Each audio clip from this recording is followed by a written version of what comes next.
മേഖലയിൽ അവകാശം തിരികെ ലഭിക്കുവാൻ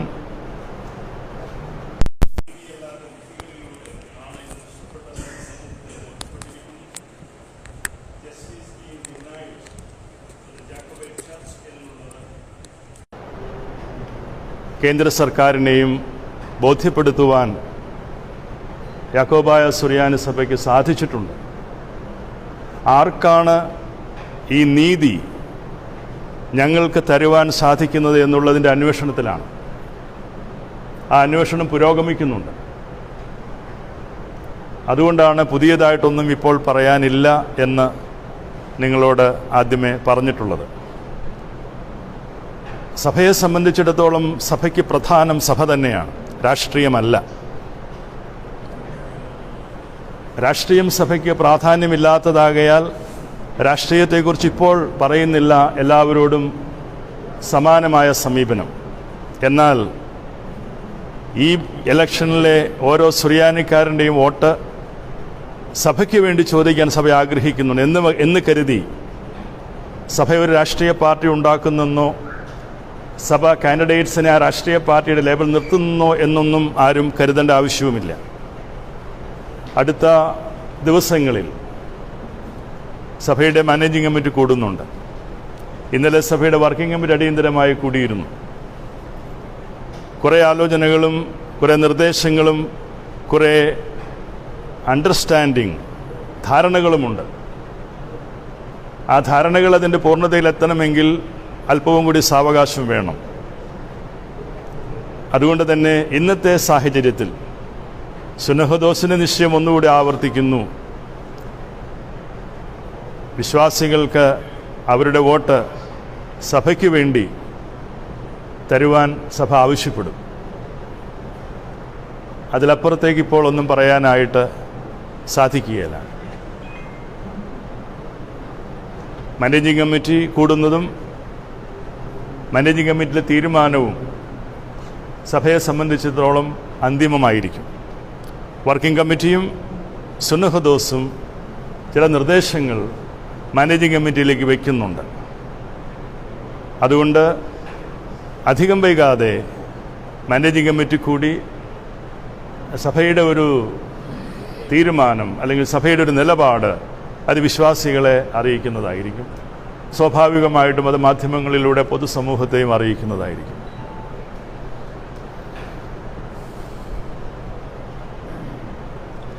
നിങ്ങൾക്ക് എന്തെങ്കിലും ചോദ്യങ്ങളുണ്ടോ?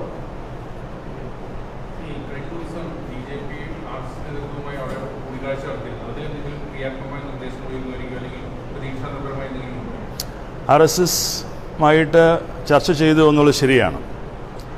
യാക്കോബായ സുറിയാനി സഭ ഒരു വിദേശി സഭയാണ് എന്നുള്ള നിലയിൽ, വിദേശി ആധിപത്യത്തിന് കീഴിലുള്ള സഭയാണെന്നുള്ള നിലയിൽ ഭാരതത്തിൻ്റെ കോൺസ്റ്റിറ്റ്യൂഷനും ഭാരതത്തിൻ്റെ സംസ്കൃതിക്കും വ്യത്യസ്തമായി ചിന്തിക്കുകയും പ്രവർത്തിക്കുകയും ചെയ്യുന്ന സഭയാണെന്നുള്ള നിലയിലെ തെറ്റിദ്ധാരണ നിർഭാഗ്യവശാൽ മറുഭാഗം പൊതുസമൂഹത്തെയും ഇതുപോലെയുള്ള സംഘങ്ങളെയും BJP കേന്ദ്ര നേതൃത്വത്തെയും ഒരു പരിധിവരെ സുപ്രീം കോടതിയെയും ധരിപ്പിച്ചിരുന്നു എന്ന് ഞങ്ങൾക്ക് ബോധ്യപ്പെട്ടു. ആ ബോധ്യത്തിൽ അവർ ചർച്ചയ്ക്ക് വിളിച്ചപ്പോൾ അതിൻ്റെ സമുന്നതരായ ആളുകൾ കണ്ട് സംസാരിക്കണമെന്ന് പറഞ്ഞപ്പോൾ ഞങ്ങളുടെ സഭ എന്താണെന്നും സഭ ഭാരതത്തിൽ ഏത് ഐഡൻറ്റിറ്റിയുടെ നിലനിൽക്കുന്നത് എന്നും സഭയുടെ ആചാരങ്ങളും അനുഷ്ഠാനങ്ങളും പുറത്തുനിന്നും വന്നിട്ടുള്ളതാണെങ്കിൽ എല്ലാ ക്രിസ്തീയ സഭകളും വിദേശി സഭകൾ തന്നെയാണ്. വിദേശി സഭകൾ ക്രിസ്ത്യാനി സഭ, ക്രൈസ്തവ സഭ വിദേശി സഭകളായിരിക്കുമ്പോൾ തന്നെ ഈ സഭയിലെ അംഗങ്ങൾ ഭാരതത്തിൽ ജനിച്ചിട്ടുള്ളവരാണ്. അതുകൊണ്ട് തന്നെ ഓരോ ഭാരതീയനും പോലെ ആ വിശ്വാസാചാരങ്ങൾ അനുസരിച്ച് മുന്നോട്ട് പോകുവാനുള്ളതായ സ്വാതന്ത്ര്യം ഇവിടുത്തെ കോൺസ്റ്റിറ്റ്യൂഷൻ അനുവദിച്ചു തന്നിട്ടുണ്ട്. അതുകൊണ്ട് യാക്കോബായ സുറിയാനി സഭ എന്നുള്ളതൊരു വിദേശ സഭയല്ല. പക്ഷേങ്കിൽ ഈ സഭയുടെ ആത്മീയ പരമാധ്യക്ഷൻ ഒരു വിദേശിയാണ് എന്ന് കരുതി അതിന് വിദേശ സഭയാക്കുമ്പോൾ യേശുക്രിസ്തുവും തോമാസ് ശ്ലീഹായും ഒക്കെ ഏത് സിറ്റിസനാണെന്നുള്ളത് അങ്ങനെ അതിനെക്കുറിച്ച് പരാമർശിക്കുന്നവർ തന്നെ അതിന് മറുപടി പറയണം. ആ കാര്യങ്ങളൊക്കെ അവരെ വ്യക്തമായിട്ട് അവർക്ക് ബോധ്യം വന്നിട്ടുമുണ്ട്. കുറേ തെറ്റിദ്ധാരണകൾ അവരോട് സംസാരിക്കാൻ പറ്റിയതുകൊണ്ട് മാറ്റിയെടുക്കാനായിട്ട് സാധിച്ചിട്ടുണ്ട്.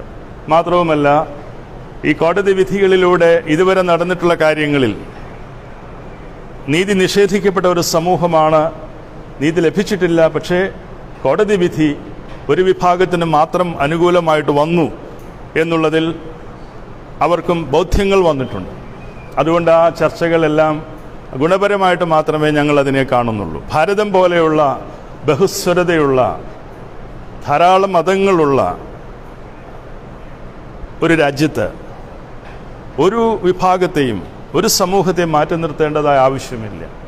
അതുകൊണ്ട് തന്നെ അവരോടും അകലം പാലിക്കേണ്ട ആവശ്യമില്ല എന്നുള്ള ബോധ്യത്തിലാണ്. ഇതിനു മുമ്പും അവരുമായിട്ട് ചർച്ചകൾ നടന്നിട്ടുണ്ട്. സീനിയർ ബിഷപ്സ് ചർച്ചകൾ നടത്തിയിട്ടുണ്ട്. അതൊക്കെ നല്ലതായിട്ട് തന്നെയാണ് ഞങ്ങൾക്ക് ബോധ്യപ്പെട്ടിട്ടുള്ളത്. ഇതിനെല്ലാം ബഹുമാനപ്പെട്ട ഭാരതത്തിൻ്റെ പ്രധാനമന്ത്രി ശ്രീ മോദിജി, ആദരണീയനായ മോദിജി, അദ്ദേഹം തുടങ്ങിവെച്ച ഒരു ചർച്ച, ആ ചർച്ചയിൽ രണ്ട് വിഭാഗത്തോടും സംസാരിച്ചു. അതിനെ ഫെസിലിറ്റേറ്റ് ചെയ്തത് മിസോറാം ഗവർണർ ശ്രീ ആദരണീയനായ ശ്രീധരൻ പിള്ളയാണ്. അതൊരു ഐസ് ബ്രേക്കിംഗ് ആയിട്ടുള്ളൊരു മീറ്റിംഗ് ആയിരുന്നു. ഞങ്ങൾ എന്താണ് എന്ന് ബോധ്യപ്പെടുത്താനും ഞങ്ങൾക്കുള്ളതായ സങ്കടം, വേദന, നീതി നിഷേധം എന്താണെന്ന് ബോധ്യപ്പെടുത്താനും സാധിച്ചു. അതുപോലെ കഴിഞ്ഞ 2017 കോടതി വിധിക്ക് ശേഷം കേരള സമൂഹം മറന്നിട്ടില്ല. മാധ്യമങ്ങളത് നന്നായി റിപ്പോർട്ട് ചെയ്തു. ശവസംസ്കാരം അടക്കുന്നതടക്കമുള്ള വലിയ തീവ്രമായ പ്രയാസങ്ങളിലൂടെയും പ്രതിസന്ധികളിലൂടെയും ഇടവകകൾ നഷ്ടപ്പെട്ട് തെരുവിൽ കുർബാന അണയ്ക്കുന്ന വിശ്വാസികളുടെ സമൂഹത്തെയും അവരുടെ വേദനയും ഒക്കെ കേരള സമൂഹം കണ്ടിട്ടുള്ളതാണ്.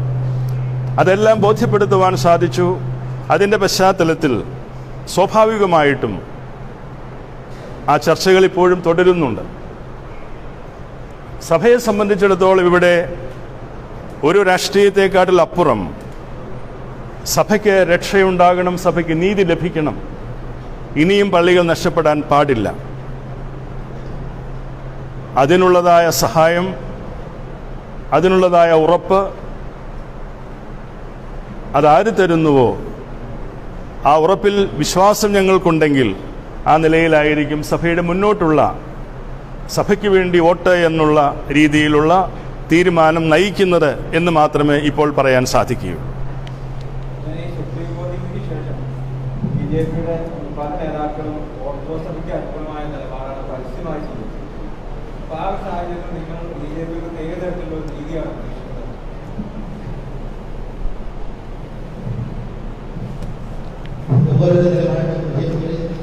ചില ആളുകളിൽ തന്നെ ഉള്ളൂ. അവരുടെ അനേക നേതാക്കളുമായിട്ട് ചർച്ച ചെയ്തിട്ടുണ്ട്. വ്യത്യസ്തമായ നിലപാട് മെജോറിറ്റി ഉണ്ട്. സഭയ്ക്ക് എന്നാണല്ലോ തിരുമേനി പറഞ്ഞത്. അങ്ങനെയാണെങ്കിൽ മൂവാറ്റുപുഴയിൽ മത്സരിക്കുന്നതും പെരുമ്പാവൂർ മത്സരിക്കുന്നതും പിറവത്ത് മത്സരിക്കുന്നതും യാക്കോബായ സഭ അംഗങ്ങളാണ് തന്നെയാണ്. വ്യത്യസ്ത രാഷ്ട്രീയ നിലപാടുള്ള രാഷ്ട്രീയ അംഗങ്ങൾ തന്നെയാണ് മത്സരിക്കുന്നത്. അങ്ങനെയാണെങ്കിൽ സഭ നിലപാടുണ്ട്. അല്ല, ഈ ഇതിനെ സംബന്ധിച്ച് ഒരു വ്യക്തമായ നിലപാട് വളരെ അഭ്യർത്ഥിച്ചതിന് ശേഷം മാത്രമേ എടുക്കുള്ളൂ. മാനേജിംഗ് കമ്മിറ്റി കൂടേണ്ടതായിട്ടുണ്ട്. മാനേജിംഗ് കമ്മിറ്റി കൂടി കാര്യങ്ങൾ കുറെ കൂട്ടി വിലയിരുത്തണം. അതുകൊണ്ട് അതിനൊക്കെ ശേഷം മാത്രമേ ഒരു വ്യക്തമായിട്ടുള്ള നിലപാടിലേക്ക് ഈ പ്രശ്നം പരിഹരിക്കുന്നതിന് കേന്ദ്ര സർക്കാർ BJP വലിയ തോതിൽ ഇടപെടുന്നുണ്ട്. ഈ സഭാ തർക്കം പരിഹരിക്കുന്നതിന് അത് ഈ തിരഞ്ഞെടുപ്പ് പ്രതിഫലിക്കും സഭയുടെ ഭാഗത്തുനിന്ന്? അതിപ്പോൾ പറയാനൊക്കത്തില്ല. ഞാൻ ഒന്ന് പറഞ്ഞു, സഭയ്ക്ക് ഒരു പാർട്ടിയോടും അയിത്തമില്ല. വളരെ സ്പെസിഫിക്കാണ്. അതുകൊണ്ട് ആ ദിശയിലുള്ളതായ കാര്യങ്ങൾ, അതിന് കിട്ടുന്നതായ ഞങ്ങൾക്കൊരു കോൺഫിഡൻസ്, ഞങ്ങളുടെ സ്ഥിതി അതാണ്. അതിനെ ആ രീതിയിൽ അതിനെ കാണുവാനും വിലയിരുത്തുവാനും എല്ലാവർക്കും സാധിക്കണം. അങ്ങനെയുള്ള ഉറപ്പും ഞങ്ങൾക്ക് മുൻപോട്ട് പോകുവാനുള്ളതായ വഴികൾ തെളിയുമെന്ന് ബോധ്യം വന്നാൽ ഞങ്ങളുടെ വിശ്വാസികൾ സഭയ്ക്ക് വേണ്ടി വോട്ട് ചെയ്യുമെന്നാണ് പറഞ്ഞത്. അതിൽ മറ്റ് രാഷ്ട്രീയ പാർട്ടികളൊന്നും ഉദ്ദേശിച്ചല്ല പറഞ്ഞിരിക്കുന്നത്. സഭയ്ക്ക് വേണ്ടി ഒരു തീരുമാനങ്ങൾ എടുക്കേണ്ടി വന്നാൽ സഭയ്ക്ക് വേണ്ടി വോട്ട് ചെയ്യുവാനായിട്ട് സഭ ഒരു പക്ഷേങ്കിൽ ആവശ്യപ്പെട്ടേക്കാം. അതിൽ വ്യക്തമായ ഉറപ്പുകൾ വേണം. ഞങ്ങളെ സംബന്ധിച്ചിടത്തോളം to be very clear, UDF സർക്കാരും LDF സർക്കാരും ഗുണങ്ങളേറെ ചെയ്തിട്ടുണ്ട്. അതൊരിക്കലും തമസ്കരിക്കുന്നില്ല, നന്ദിയോടുകൂടി തന്നെ ഓർക്കുന്നു.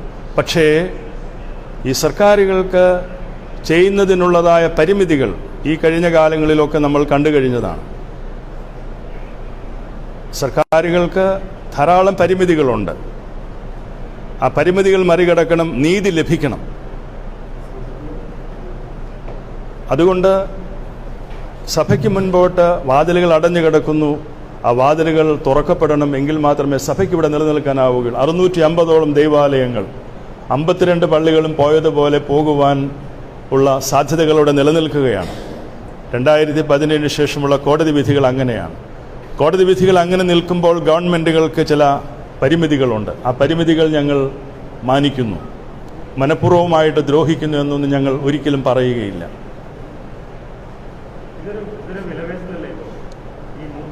മാധ്യമങ്ങൾക്ക് അതിനെ ഏത് രീതിയിലും ചിത്രീകരിക്കാം. ഇത് ഞങ്ങളുടെ സർവൈവലിൻ്റെയും എക്സിസ്റ്റൻസിൻ്റെ വിഷയമാണ്. അത്രേ ഉള്ളൂ. അതിലപ്പുറത്തേക്ക് അതിനെ ചിത്രീകരിക്കുന്നതിലോ അതിന് രാഷ്ട്രീയമായ മുഖം കൊടുക്കുന്നതിനോടോ എനിക്ക് അല്ലെങ്കിൽ ഞങ്ങൾക്ക് അതിനോട് അനുകൂലിക്കുവാനോ സഹകരിക്കാനോ സാധിക്കുകയില്ല. ഞങ്ങളുടെ മൃതദേഹങ്ങൾ, മരിച്ചവരുടെ മൃതദേഹങ്ങൾ സ്വന്തം കല്ലറയിൽ അടക്കുന്നതിന് സാധിക്കാതെ മാസങ്ങളോളം വീടുകളിൽ സൂക്ഷിച്ചു വെച്ച അനുഭവമുണ്ട്. താൽക്കാലിക ഖബറിടം ഭൂമിക്ക് മുകളിലുണ്ടാക്കി സൂക്ഷിച്ച അനുഭവങ്ങളുണ്ട്. മൃതദേഹം വികലമാക്കപ്പെട്ട അനുഭവമുണ്ട്. സംസ്കരിച്ച മൃതദേഹം പുറത്തെടുത്ത് അത് എക്സ്യൂം ചെയ്യണമെന്ന് പറഞ്ഞ വൈദികരുണ്ട് ഈ സഭയിൽ. മൃതദേഹം സംസ്കരിക്കാൻ സാധിക്കാതെ വന്നപ്പോൾ മെഡിക്കൽ കോളേജിന് കൊടുക്കേണ്ടി വന്ന സാഹചര്യങ്ങൾ ഉണ്ടായിട്ടുണ്ട്. ഇതെല്ലാം ഒരു ക്രൈസ്തവ സഭ, ഒരു സഹോദരി സഭ, അല്ലെങ്കിൽ ഈ സഭയിലെ തന്നെ ഭാഗം ആയിട്ടുള്ള ഒരു വിഭാഗം കോടതി വിധിയുടെ മറവിൽ ചെയ്തിട്ടുള്ളതായ കാര്യങ്ങളാണ്. അത് ഈ പൊതുസമൂഹം മുഴുവൻ അറിഞ്ഞിരിക്കുന്നതാണ്. ഇപ്പോഴും ബഹുമാനപ്പെട്ട ഗവൺമെൻറ് ഒരു സെമിത്തേരി ബില്ല് കൊണ്ടുവന്നു. വേറെ ഒന്നും അതിൻ്റെ അകത്തില്ല. അവകാശികളായിട്ടുള്ള ഇടവകക്കാർക്ക് അവർക്ക് അവകാശപ്പെട്ടതായ അവരുടെ സെമിത്തേരികൾ, അവരുടെ മരിച്ചവരെ ഖബറടക്കണം. അതിൽ വികാരിയെ പോലും കയറ്റണമെന്ന് ഈ ഓർഡറിലില്ല. കാരണം സുപ്രീം കോടതി വിധി അങ്ങനെയാണ്. അതുപോലും ഹൈക്കോടതിയിൽ ചലഞ്ച് ചെയ്തിരിക്കുന്നു മറുവിഭാഗം. അപ്പം ഞങ്ങളുടെ അവസ്ഥ നിങ്ങളെല്ലാവരും മനസ്സിലാക്കണം.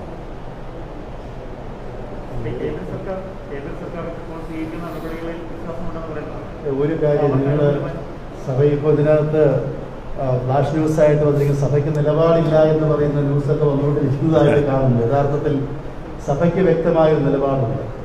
നാളിതുവരെ ഈ സഭ രാഷ്ട്രീയമായൊരു നിലപാട് എടുക്കാത്തതിൻ്റെ കാരണം ഇവിടെ മാറി മാറി വന്ന ഗവൺമെൻറ്റുകൾ, പ്രത്യേകിച്ച് നമുക്കറിയാം ഇടതുപക്ഷ ഗവൺമെൻറ് വന്ന സമയത്താണ് സെമിത്തേരി ഓർഡിനൻസ് ഉൾപ്പെടെ ഈ സഭയ്ക്ക് നിഷേധിക്കപ്പെട്ട നീതി നടപ്പാക്കി തരുവാനായിട്ട് അവർ ശ്രമിച്ചതിനോട് ക്രിയാത്മകമായിട്ട് ഈ സഭയിലെ ജനങ്ങൾ നിലപാടെടുത്തതിൻ്റെ പ്രതിഫലനം പ്രത്യാഘാതം നമ്മൾ കണ്ടതാണ്.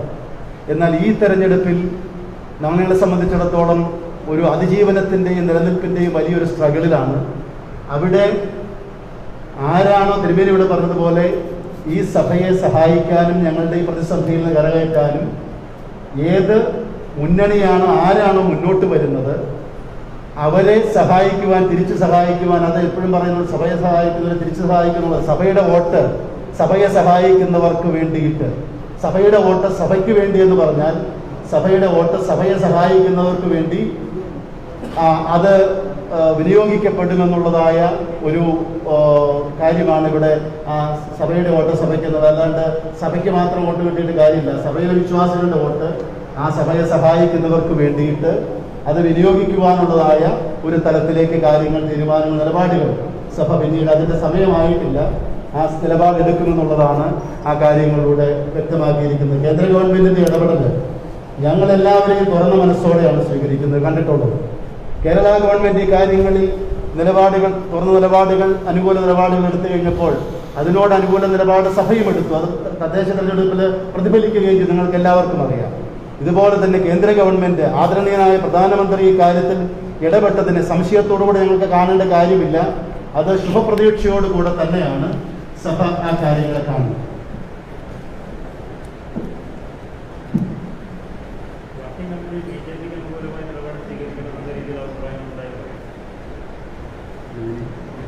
കമ്മിറ്റിയിൽ BJPക്ക് അനുകൂലമായ തീരുമാനമാണ് ഉണ്ടായത്?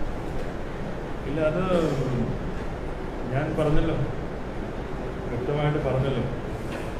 അനുകൂലമായിട്ടുള്ള ഏതെങ്കിലും ഒരു പാർട്ടിക്ക് അനുകൂലമായിട്ടുള്ള തീരുമാനം എടുത്തിട്ടില്ല. സ്വാഭാവികമായ അഭിപ്രായങ്ങൾ ഉണ്ടായിട്ടുണ്ട്. BJPയുടെ അനുകൂലമായിട്ട് തിരുമേനിമാർ ഞങ്ങളുടെ ഇടയിലുണ്ടല്ലോ, BJPക്ക് അനുകൂലമായിട്ടുള്ള വൈദികർ ഞങ്ങളുടെ ഇടയിലുണ്ടല്ലോ, മെമ്പർഷിപ്പ് എടുത്തുള്ള വൈദികരുണ്ട്. BJPയിൽ മെമ്പർഷിപ്പുള്ള വർഷങ്ങളോളം സഭയിൽ ശുശ്രൂഷിച്ചിട്ടുള്ളതായ വൈദിക ട്രസ്റ്റി സെക്രട്ടറി സ്ഥാനത്തിരുന്ന ആൾ BJP മെമ്പർഷിപ്പുള്ള ആളുണ്ട്. അപ്പം അതുകൊണ്ട് അതിൽ വലിയ പ്രസക്തിയില്ല ചോദ്യത്തിന്. ഈക്വൽ ഇമ്പോർട്ടൻസ് ഞങ്ങൾ കൊടുക്കുന്നുണ്ട് എന്ന് വെച്ച് നാളെ ഇവിടെ BJP അധികാരത്തിൽ വരുമെന്ന് നമ്മളാരും പ്രതീക്ഷിക്കുന്നൊന്നുമില്ല. പക്ഷേ BJP എന്ന് പറയുന്ന പാർട്ടി ഭാരതം ഭരിക്കുന്ന ഒരു പാർട്ടിയാണ്. ആ നിലയിൽ ആ പാർട്ടിയോട് ഞങ്ങൾക്ക് തുറന്ന സമീപനം തന്നെയാണ്. ഞങ്ങളെ വിളിച്ചു സംസാരിച്ചു, അത് തന്നെ ഞങ്ങളെ സംബന്ധിച്ച് വലിയ കാര്യമാണ്. പ്രധാനമന്ത്രി ഞങ്ങളുടെ കാര്യം 1 മണിക്കൂറോളം കേൾക്കുവാനുള്ളതായി മനസ്സ് കാണിച്ചു. അതിൻ്റെ ഫോളോ അപ്പ് വർക്ക് ഇപ്പോഴും നടത്തിക്കൊണ്ടിരിക്കുന്നു. We are comfortable with that, അത്രേ ഉള്ളൂ. പക്ഷേ ഞങ്ങൾക്ക് മുന്നോട്ട് പോകുവാനുള്ളതായ കാര്യത്തിൽ അതുപോലുള്ളതായ ഒരു തീരുമാനങ്ങളിലേക്കൊന്നും വന്നിട്ടില്ല. ഞങ്ങൾക്കൊരു രാഷ്ട്രീയമായ ഒരു നിലപാടെടുക്കാൻ ഞങ്ങളുടെ വിശ്വാസികൾ പറയാനും ഞങ്ങൾ പ്രിപ്പയർഡ് അല്ല. We are not prepared for that. പക്ഷേ ഞങ്ങളുടെ സഭയുടെ പ്രത്യേക സാഹചര്യം എല്ലാവരും കേരള സമൂഹം മനസ്സിലാക്കും. ഞങ്ങളുടെ സാഹചര്യം വളരെ ദുർഘടമായൊരു സാഹചര്യമാണ്. കോതമംഗലം പള്ളിയും മൺറാട് പള്ളിയും ഒക്കെ നഷ്ടപ്പെടുന്ന ഒരു സാഹചര്യം ഞങ്ങൾക്ക് ചിന്തിക്കാൻ പറ്റില്ല. അതിൽ കണ്ണും നട്ടാണ് ഒരു മറുവിഭാഗം ഇരിക്കുന്നത്. അത് പോകാതിരിക്കാൻ എന്തെല്ലാം ഞങ്ങൾക്ക് ചെയ്യാൻ പറ്റുമോ അത് ഞങ്ങൾ ചെയ്യും. അത്രയേ ഉള്ളൂ. അതേത് മുന്നണിയായാലും ഞങ്ങൾക്ക് മുൻപോട്ട് പോകണം, ഞങ്ങൾക്ക് സഹായം കിട്ടണം. എങ്ങനെ അങ്ങനെയൊക്കെ ഒത്തിരി ന്യൂസുകൾ ഇങ്ങനെ വരുന്നുണ്ട്. അതൊന്നും സഭയുടെ ഔദ്യോഗികമായിട്ടുള്ള പ്രഖ്യാപനങ്ങളൊന്നും അല്ല. ഇങ്ങനെ സോഷ്യൽ മീഡിയയിലൂടെ ഇങ്ങനെ പല കാര്യങ്ങളൊക്കെ വരുന്നുണ്ട്. നമ്മൾ അതിനെ ഇപ്പോൾ ഒരു സഭയുടെ ഔദ്യോഗികമായിട്ടുള്ള തീരുമാനമായിട്ട് ഇപ്പോൾ നമ്മൾ കാണേണ്ട ആവശ്യമൊന്നുമില്ല. ആ ഒരു സ്റ്റേജിലേക്ക് വരുന്നെങ്കിൽ അതൊക്കെ പിന്നീട് അതിൻ്റെ തീരുമാനങ്ങൾ വരാം. ഇപ്പോൾ അങ്ങനെ ഒരു തീരുമാനത്തിലേക്ക് സഭ ഒരു സംവിധാനമല്ല ഇത്. അപ്പോൾ അതുകൊണ്ട് മാനേജിംഗ് കമ്മിറ്റി കൂടിയതിന് ശേഷം മാത്രമായിരിക്കും. അതിനു മുമ്പുള്ള ചില നിർണായകമായ ചർച്ചകൾ നടക്കേണ്ടിയിരിക്കുന്നു. അതിനൊക്കെ ശേഷമായിരിക്കും അങ്ങനെ ഒരു തീരുമാനമുണ്ടെങ്കിൽ നിശ്ചയമായിട്ട് നിങ്ങളെല്ലാം വിളിച്ചത് അറിയിച്ചോളാം സമയമാകും. സോറി, ഡേറ്റ് ആയിട്ടില്ല. ആ ഡേറ്റ് ഉടനെ തന്നെ അതിൻ്റെ ഡേറ്റ് തീരുമാനമാകും. അടിയന്തരമായിട്ടുള്ള യോഗമായിരിക്കും കൂടെ. അതുകൊണ്ട് ഒരു പ്രയോർ നോട്ടീസിൻ്റെ ആവശ്യം വരുന്നില്ല. ചില തലേദിവസം വിളിച്ചിട്ട് പിറ്റേ ദിവസം കൂടാൻ എല്ലാവരോടും പറയും.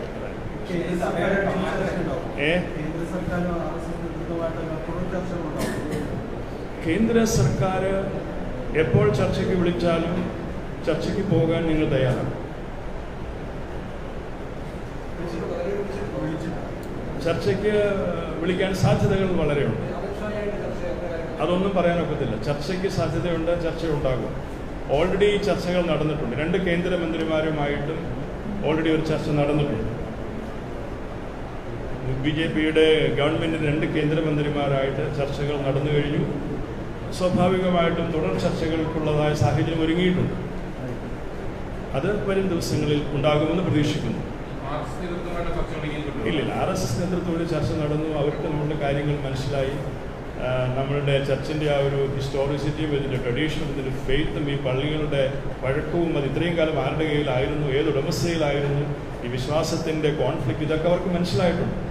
2 സിംഹാസനവും വിദേശിയാണെന്ന് അവർക്ക് മനസ്സിലായി. കാരണം ഇരിക്കുന്നവർ വിദേശികളാണല്ലോ. പത്രോസും വിദേശിയാണ്, തോമസ് ഗായും വിദേശിയാണ്. അപ്പോൾ അതുകൊണ്ട് അവർക്ക് ആ കൺഫ്യൂഷൻ മാറി കിട്ടിയിട്ടുണ്ട്. പിന്നെ ഇവരിട്ടിരിക്കുന്ന വേഷവും ആരാധനയും എല്ലാം ഒരേ സഭയുടേതാണെന്ന് മനസ്സിലായിട്ടുണ്ട്. ഇത്രയും കാലം അവർ അങ്ങനെയല്ല ധരിച്ചിരുന്നത്. ഞങ്ങൾ നേരിട്ട് ഉള്ള വേറെ സംവിധാനം, ഇവിടെ കേരളത്തിൽ ഭാരതത്തിൽ ഉണ്ടായ ഒരു സഭയുമാണെന്നാണ് പറഞ്ഞുകൊണ്ടിരുന്നത്. പക്ഷേ അത് പൊരുത്തപ്പെടുന്നില്ല.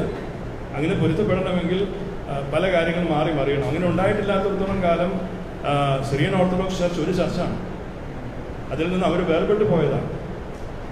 അതല്ലാതെ ഇത് യാക്കോബായ സഭ ഒരു വിദേശ സഭയും ദേവലോകത്ത് നേതൃത്വം കൊടുക്കുന്ന സഭ ഒരു ഭാരത സഭയുമായിട്ട് പറയുന്നതിൽ യാതൊരു വിധത്തിലുള്ളതായ സത്യസന്ധതയില്ല. അത് ശുദ്ധ അബദ്ധം തന്നെയാണ്. അങ്ങനെയാണെങ്കിൽ എല്ലാം എല്ലാം മാറ്റണം. ആരാധന മാറ്റണം, എല്ലാം മാറ്റണം. സ്വന്തമായിട്ട് ഒന്നുമില്ല മതി. ഈ ചെല്ലുന്ന പ്രാർത്ഥനയും ഈ കുർബാനയും ഈ അംശവടിയും ഈ സ്ലീവായും ഈ വേഷവിധാനങ്ങളും എല്ലാം സുറിയാനി സഭയുടേതാണ്. അതും കയ്യിൽ വെച്ചുകൊണ്ട് ഭാരത സഭയാന്ന് എങ്ങനെ പറയാൻ പറ്റും? ഒരിക്കലും പറയാൻ ഒക്കത്തില്ല. ഭാരതത്തിലുള്ള ആളുകൾ അത്രയ്ക്ക് മണ്ടന്മാരൊന്നുമല്ല, RSSകാർ മണ്ടന്മാരല്ല അങ്ങനെ വിശ്വസിക്കാം. അത് നേരിൽ കണ്ടപ്പോൾ അവർക്ക് കുറച്ചുകൂടെ ബോധ്യപ്പെട്ടു. മാത്രമല്ല, ഇതിനകത്ത് ഈ ദേശീയ സഭ എന്ന് പറയുന്നത് അത് ഉപയോഗിക്കുന്നതിന് ചില താല്പര്യങ്ങൾ അതിനുവേണ്ടി മാത്രം ഉപയോഗിക്കുന്നതാണ്. കാരണം ഇവിടുത്തെയുള്ള എല്ലാവരും ഞങ്ങളെല്ലാം ഈ ദേശത്തിൻ്റെ മക്കളാണ്. പക്ഷെ അത് മുതലെടുക്കാനും ചില രാഷ്ട്രീയ മുതലെടുപ്പിനും അതിലൂടെ നീതിപീഠങ്ങൾ വരെ ചില കാര്യങ്ങൾ നേടിയെടുക്കുന്നതിനും ആ ഒരു ദുർവ്യാഖ്യാനത്തിലൂടെ സഭ ദേശീയമെന്ന് പറഞ്ഞാൽ സഭയല്ല, സഭ ദേശകാലങ്ങൾക്ക് അപ്പുറത്തുള്ളതായ ഒരു റിയാലിറ്റിയാണ്. അപ്പം അതുകൊണ്ട് അതിന് ദേശീയമെന്നൊക്കെ പറഞ്ഞ് അത് ചില താല്പര്യങ്ങൾ സംരക്ഷിക്കാൻ വേണ്ടിയിട്ട് അതൊരു പരിധിവരെ ഇവരാ കാര്യത്തിൽ കഴിഞ്ഞ കാലങ്ങളിൽ വിജയിച്ചു. എന്നാൽ ഇപ്പോൾ ഈ കാര്യങ്ങൾ റിയാലിറ്റി സത്യാവസ്ഥ എന്താണെന്നുള്ളതിൻ്റെ യാഥാർത്ഥ്യങ്ങൾ അവരാരെ തെറ്റിദ്ധരിപ്പിച്ചുവോ അവരെയും മനസ്സിലാക്കുവാനായിട്ട് കൊടുക്കുവാനായിട്ട് സഭയ്ക്ക് സാധിച്ചു എന്നുള്ളതാണ് ഈ ചർച്ചകളുടെയൊക്കെ ഏറ്റവും വലിയൊരു ഔട്ട്കം എന്ന് പറയുന്നത്.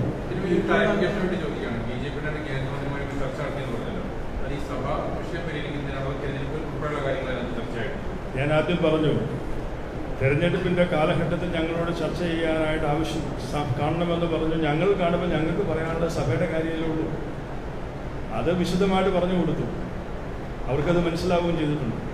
ഞങ്ങൾ പാർട്ടികളും BJPയുടെ LDFനോട് പറഞ്ഞ പോലെ അവരോടും പറഞ്ഞു, ഞങ്ങളെ സഹായിച്ച് തിരിച്ച് സഹായിക്കും. അത് അവരോടും പറഞ്ഞിട്ടുണ്ട്. അപ്പം സഹായം എവിടെ നിന്ന് വരുന്നുവോ, സഹായിക്കാൻ കഴിവുള്ള ആൾക്കാർക്ക് അത് പറയാനും ആർജവത്തോടെ പറയാനും അവർ സഹായിക്കുമെന്ന് ഞങ്ങൾക്കൂടെ ഉറപ്പ് കിട്ടിക്കഴിഞ്ഞാൽ ഞങ്ങളുടെ വിശ്വാസം അത് പിന്നെ ജനങ്ങളത് ഞങ്ങൾക്ക് പറയാനൊക്കത്തില്ല. ഞാനൊക്കെ ഒരു റിലീജിയസ് പേഴ്സണല്ലേ, രാഷ്ട്രീയം ഒരു പരിധി വിട്ട് പറയുന്നതും ശരിയല്ലല്ലോ. അത് വിശ്വാസികൾ അവർക്ക് ഞങ്ങൾ പറയുന്നത് എന്താ, സഭയ്ക്ക് വേണ്ടി ഒരു വോട്ട് ചെയ്യണമെന്ന് ഞങ്ങൾ ആവശ്യപ്പെടുന്നു. അത് വിശ്വാസികൾ തീരുമാനിക്കും. അത് ഗ്രാസ് റൂട്ട് ലെവലിൽ ജനങ്ങൾ അതേക്കുറിച്ചുള്ള ഒരു അവബോധം ഉണ്ടാക്കും. ആ രീതിക്ക് കാര്യങ്ങൾ പോകും.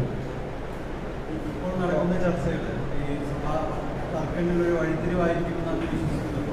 സഭ തർക്കങ്ങളിലൊരു വഴിത്തിരിവായിട്ട് ഇപ്പോൾ കേന്ദ്ര സർക്കാർ നേതൃത്വമായിട്ടൊക്കെ നടക്കുന്ന ചർച്ചകൾ ഇതൊരു ടേണിംഗ് പോയിന്റ് ആയിരിക്കും തോന്നുന്നു. എന്തും സംഭവിക്കാം. ഞങ്ങൾക്ക് നീതി കിട്ടണം, ഞങ്ങളുടെ ദേവാലയങ്ങൾ സംരക്ഷിക്കപ്പെടണം. ഇനിയൊന്നും നഷ്ടപ്പെടാൻ ഞങ്ങൾക്ക് സഹിക്കുകയില്ല, ഇനിയൊന്നും ഉൾക്കൊള്ളാൻ ഒക്കത്തില്ല. അതുകൊണ്ട് സഹായം കിട്ടണം, അത് മാത്രമേ ഞങ്ങളുടെ മുന്നിലുള്ളൂ. തിരുവല്ല കോടതി വിധിക്ക് പുറത്ത് നിന്നുകൊണ്ട് സഭ ഒരു സമാധാന ശ്രമമാണ് ആഗ്രഹിക്കുന്നത്. ഒരു കോടതി ഞങ്ങൾ സഹായിക്കണം എന്ന് ആവശ്യപ്പെടുന്നത് ഇത് വീണ്ടും റിപ്പീറ്റ് ചെയ്യുന്നതിന് നിങ്ങൾ ക്ഷമിക്കണം. ഞങ്ങളെ സഹായിക്കണമെന്ന് ആവശ്യപ്പെടുന്നത് മറ്റാരുടെയെങ്കിലും അവകാശം ഞങ്ങൾക്ക് പിടിച്ചു തരുവാനായിട്ട് സർക്കാർ തലത്തിലോ എക്സിക്യൂട്ടീവ് തലത്തിലോ ലെജിസ്ലേറ്റീവ് തലത്തിലോ എന്തെങ്കിലും സഹായമല്ല ഞങ്ങൾ പ്രതീക്ഷിക്കുന്നതും ഞങ്ങൾ ആവശ്യപ്പെടുന്നതും. ഞങ്ങൾ ആവശ്യപ്പെടുന്നത് സുപ്രീം കോടതിയിൽ വിധിയിൽ പറഞ്ഞിരിക്കുന്ന ഒരു നിയമനിർമ്മാണമാണ് ഞങ്ങൾ ആവശ്യപ്പെടുന്നത്. ഒരിക്കലും ഈ പലപ്പോഴും ഈ ബഹുമാനപ്പെട്ട പത്രക്കാർ ചോദിക്കുമ്പോൾ ഞങ്ങളെ സഹായിക്കണം, ഞങ്ങൾ തിരിച്ച് സഹായിക്കും എന്ന് പറയുന്നത് ഏതെങ്കിലുമായ അനാവശ്യമായ ഒരു അവകാശവാദമല്ല.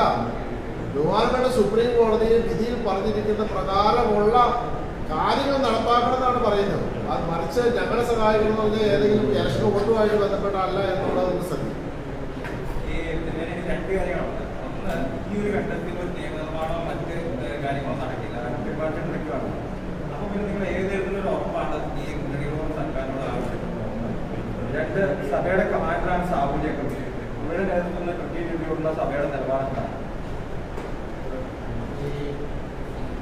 പ്രശ്നപരിഹാരത്തിന് പല മാർഗങ്ങളും ലെജിസ്ലേഷൻ മാത്രമല്ല, എല്ലാ നിയമസഭയിൽ രജിസ്ട്രേഷൻ പാസ്സാക്കാനായിട്ട് പറ്റും. അത് ഞങ്ങൾ പലപ്പോഴും പറഞ്ഞിട്ടുണ്ട്. അത് തക്ക സമയത്ത് അത് ചെയ്യാമെന്ന് മുഖ്യമന്ത്രി പറഞ്ഞിട്ടുമുണ്ട്. ആ തക്ക സമയം ഒരു പക്ഷെങ്കിൽ ഭാവിയിലാവും. എന്നാൽ കേന്ദ്ര ഗവൺമെൻറ്റുമാണ് നിർണായകമായിട്ടുള്ള ഇക്കാര്യത്തിൽ പ്രശ്നം പരിഹരിക്കാനായിട്ട് കാര്യങ്ങൾ ചെയ്യുവാനായിട്ട് സാധിക്കും. അത് അപ്പോൾ ആ സാധ്യതയ്ക്ക് പതിവായില്ല. എല്ലാ സാധ്യതകളും ഞങ്ങൾ നോക്കുന്നുണ്ട്.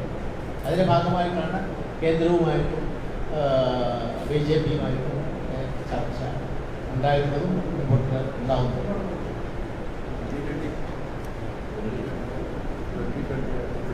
2020 ഒരു രാഷ്ട്രീയ പാർട്ടിയായത് അടുത്ത കാലത്താണ്. 2020 യാക്കോബായ സഭയിലെ മെമ്പേഴ്സാണെന്നത് ശരിയാണ്. ആ സഭയ്ക്ക് ഒത്തിരി സഹായങ്ങളൊക്കെ ചെയ്തിട്ടുള്ള ഒരു ഫാമിലിയാണ്. അവരിപ്പോഴും അങ്ങനെ ആ സ്നേഹവും സൗഹൃദവും ഒക്കെ ഉണ്ട്. അവരുടെ രാഷ്ട്രീയം ഞങ്ങളുമായിട്ട് ചർച്ച ചെയ്ത് തുടങ്ങിയ രാഷ്ട്രീയമല്ല. അവരുടെ രാഷ്ട്രീയത്തിൽ ഞങ്ങൾ ഒരു സാഹചര്യത്തിൽ ഇൻവോൾവ് ആയിട്ടുണ്ട്. പക്ഷേ ആ കുടുംബം, അവരുടെ സംവിധാനങ്ങൾ, അവരുടെ പാരൻസിൻ്റെ കാലം മുതൽക്കുള്ള ബന്ധം, ശ്രേഷ്ഠ ബാബാ തിരുമേനിയുമായിട്ടുള്ള ബന്ധം, ആ ബന്ധങ്ങൾ ഇപ്പോഴും തുടരുന്നുണ്ട്. അതിലപ്പുറം ആ രാഷ്ട്രീയ സംവിധാനവുമായിട്ട് ഞങ്ങൾക്ക് പ്രത്യേക ബന്ധങ്ങളൊന്നുമില്ല. ആ രാഷ്ട്രീയ സംവിധാനത്തിൽ ലോക്കലായിട്ട് പഞ്ചായത്ത് തലത്തിൽ ചില ആനുകൂല്യങ്ങൾ ലഭിച്ചിട്ടുണ്ട്. അവർക്ക് ചില അപ്രീസിയേഷൻ ഉണ്ടായിട്ടുണ്ട്. അവർക്ക് കുറച്ച് വിജയം വരിക്കാനായിട്ട് സാധിച്ചിട്ടുണ്ട്. ഇപ്പോൾ കേൾക്കുന്നുണ്ട് അവർ കോൺസ്റ്റിറ്റ്യൂൻസിലൊക്കെ മത്സരിക്കാനൊക്കെ നിൽക്കുന്നതൊക്കെ കേൾക്കുന്നുണ്ട്. അത്രമാത്രമേ നമുക്കറിയാവൂ.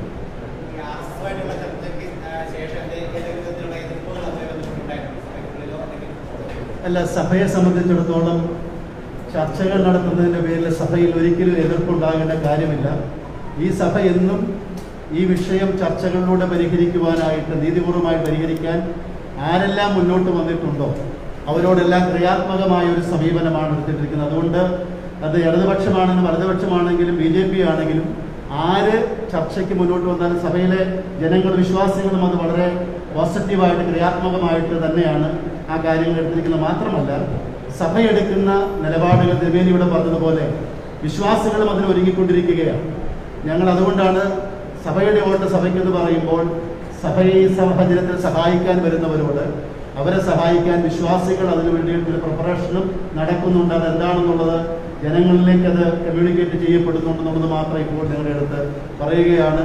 അപ്പോൾ ഇവിടെ ബാക്കി എന്തെങ്കിലും കാര്യങ്ങൾ നിങ്ങൾക്ക് വളരെ ഇതുവരെ ചോദിക്കാത്ത ചോദ്യങ്ങൾ എന്തെങ്കിലും ഉണ്ടെങ്കിൽ നിങ്ങൾക്ക് ഒരു 1-2 ചോദ്യങ്ങൾ ഇവിടെ ചോദിച്ച് നമുക്ക് ഈ പത്രസമ്മേളനം അവസാനിക്കും.